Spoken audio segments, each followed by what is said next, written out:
What is up YouTube, and welcome back to another 7 Nights video. And today I decided to start like a mini series on how to beat all the nightmare tough stages.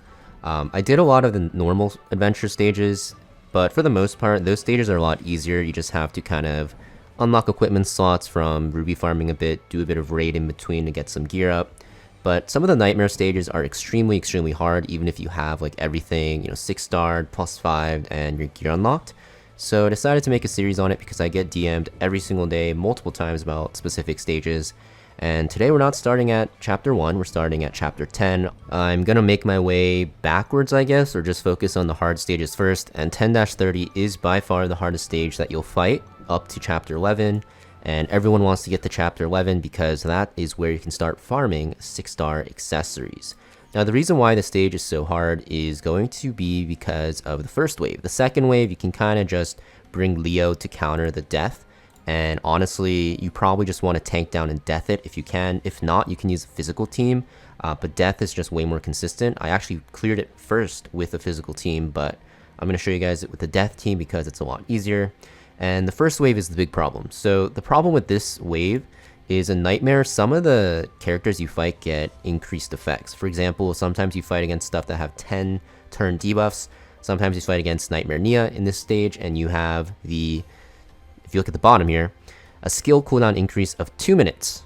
So if she gets this skill off, you lose. So basically you have to keep resetting until you CC both of them, because if they get their skill off, you lose, and you have to kill them before they actually get it off, or kill at least like 3 or 4 of the monsters so they don't, capitalize on it. So basically the strategy for the first team is you just want to bring a lot of CC. So I know characters are going to be not available to everyone, but at this point, if you're progressing this far, you will need specific characters. So I like to run the Mercure team. I think there's not really another option. You want to bring Yanni as your main DPS. She is extremely strong. She does a ton of damage. If you have her at T6, because you got lucky or you spent, she just kind of like one-shots everything almost. But the biggest thing around this Mercury core is you want 3 CC'ers. So I have Yushin, and you're going to see I'm going to lead with this paralysis. And basically he has to land on both Nias, or I have to get lucky and they don't cast on the first turn. That way you don't get cooldown reset. And then you'll see I have Mercury here, obviously, who can apply his magic reflux, we do a ton of damage, and also has another stun after. And then we also have Kagura here. Even though she doesn't fit into this team comp and she actually stacks the crit damage boost with Lena, I'm still going to bring her because she has another CC in her Petrify, which is pretty good. And then we have Lena here just as our solo sustain, who will also, have a chance to apply a damage boost if we need it, but not really required. And the biggest thing here is you just basically need to land your CCs. So you want to make sure that your CC characters are all at 100% effect hit rate. You can see my Kagura's actually on a PvP build, so there's a chance she actually ends up dying, but it's okay.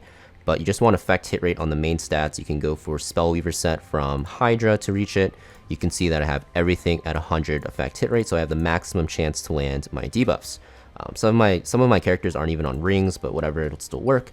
And you can see the spell queue here. We're going to lead with Yushin, then Mercure, and then Yanhi. And then Yanhi can land her sleep, although it's not really likely, but hopefully she does. And then the second team, just a standard death team. You're just running, Chris in the back on effect hit rate. And then you want to make sure you bring Leo, because there's 2 Chris's you fight. And then we have just healers and other tanks. You don't need Nox. You can actually put in another tank like Evan if you want, just to sustain. Or if you only have Nox, you can put Nox in the back and it has him as your only deather, and then put another character there.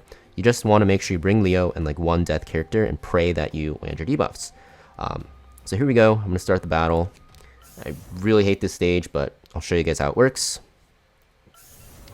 And here we start. You're going to see my Yushin leads. Here he goes. He uses paralysis. I do land on 1.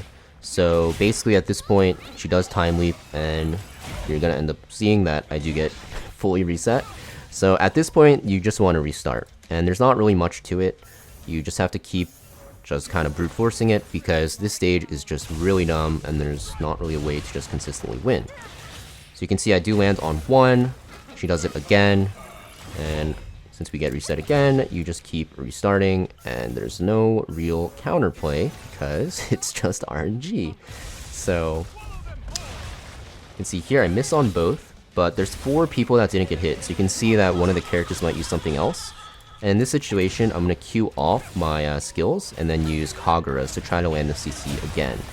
And you'll see I did land on 2, and then she does it again. So we reset again. Hopefully we land CC. We miss.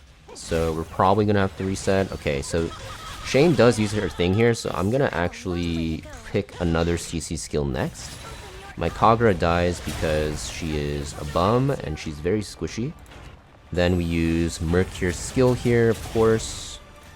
You can always slow it down and not put it on 2x, but I don't want the video to be like super long. And that'll make it easier to adapt to what's happening. But at this point, because I have 1 turn left on the CC, I'm gonna actually Lina skill and then CC again. So Shane goes. It's kind of risky because I guess the other Nia could have went and time left me. But you can see our CCs aren't landing, so this is why you want to bring a ton of CC here. And yeah, you want to make sure your mage team and the front line's all on block set, because otherwise you're going to end up just kind of dying eventually. So you can see I almost messed up and went into a cooldown skill. But you can see we do get lucky here. It doesn't decide to do his thing on us, time leap. And this is basically how you kind of RNG it. At this point, we have them all so low enough with enough Mercure stacks that we don't really care if our cooldown gets increased. We just kind of want to hit the Shane here. And we don't, but it's still fine. Our Kagura does finally die, which is unfortunate, but this is basically the strategy. You just pray to God that you don't get time left early on in CC, and eventually if they do survive long enough where they do get it off, you want to make sure everything's dead. And this is basically how you get through the first wave. And we got super lucky. So you can kind of see this stage is really dumb. But now we'll do Chris here. He does land his deaths. This part of the fight is super free. You definitely want to manual it and just make sure you're putting up barriers and stuff like that. I don't have a barrier, so I'll put up, what's it called? Alice's shield. Not shield, barrier, not barrier. Defense buff and continuous healing. And then once we feel safe enough where we can actually reapply the death, we'll do it again. And you can see Chris isn't going to do anything to us because we have Leo, of course, which you need for this stage because there's 2 Chris's. We do land 4 deaths, so now at this point we are just tanking down. We don't care about anything else. And I'm going to heal with my Karin here. And we are just waiting. So I think I'm going to shield with my, or I guess get the, what's it called, immunity from my Nox here. And then Chris's second death ability comes up, and I will just be able to use it and hopefully one-shot stuff, or also like apply another death on the other Chris. So we have 5. Now keep in mind the Chris's will res when they die, so don't jump the gun and start celebrating. You still actually have to play the fight out of it. That was my death ring proccing, which is very lucky, but nice. Then we do the secret door again. You can see they're just dying one by one. My Leo does die, but he has a built-in res. And the reason why I like to bring a reviver on this wave is because if your Leo ends up dying, you will need to res him. Could die here, he does. I'm gonna res him right here with my Karin.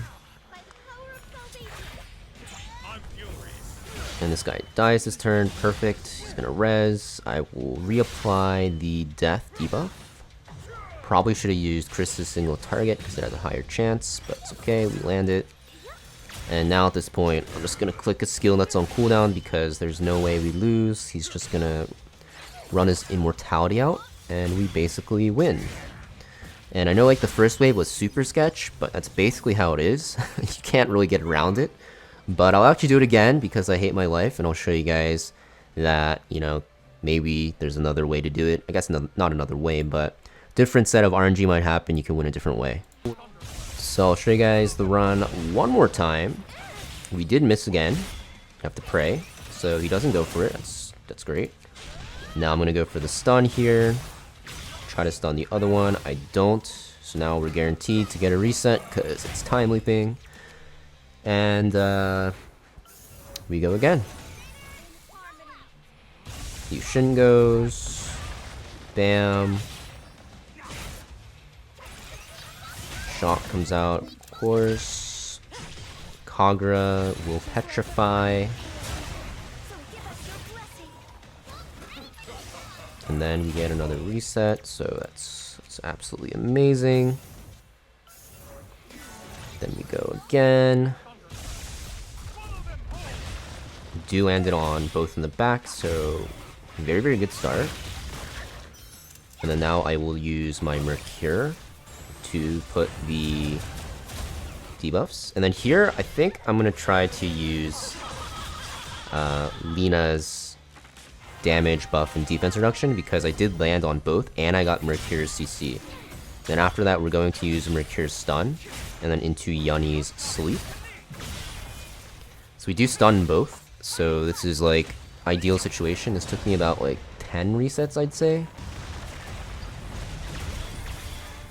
And it's pretty much a dub. I'm gonna use Yunhee's beam to get a lot of damage out.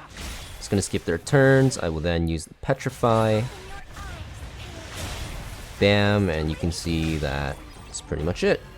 And I'm not gonna show you guys this wave because it's like super, super easy. You can see I did land 2 deaths on Chris, so we just kind of insta win.